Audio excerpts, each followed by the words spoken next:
Hey, this is Aaron Creer from ReportForce. And today we're going to take a look at three new custom report types that are going to be available to us with the Winter 24 Salesforce release. First one is account share. This allows us to see which users can access account records that have been shared with them both manually and via account teams. This allows us not to have to click into each individual account to see the sharing hierarchy. So let's take a look at what this looks like. In our custom report type, I'll just click edit. Our primary and only object is called account share. And if we take a look at an example, the report, we can see here we got three rows. Row number one has been manually shared with the public group.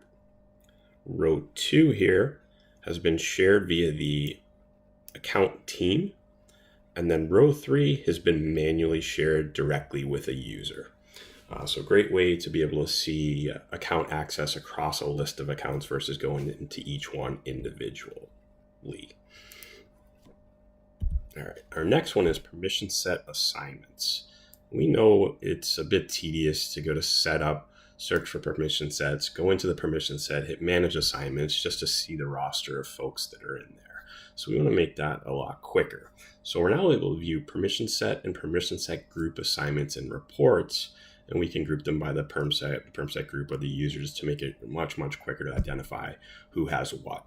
So let's take a look at an example of this. Our report type, if we edit, the primary and only object is permission set assignments. And then within our report, we can see here we have our permission sets. We can see which users are in there.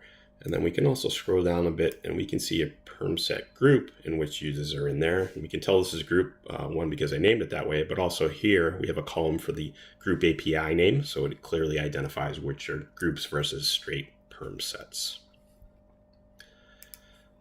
And our third is public group and queue memberships.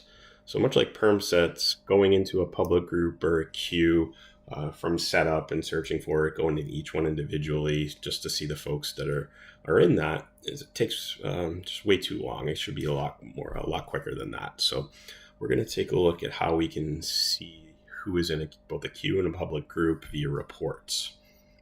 So if we look at our report type here, our primary and only object is group member. And then if we look at our report, we can see here we have a sales group. This is a public group, and we can see that we have two users in here. We can also see the sales queue, and we can see that within that queue, we've added that group as well. So if we had added individual users to the queue, you would also see those here. So three great report types that will be available to us Winter 24. And we hope to see you again here back on ReportForce. Thank you.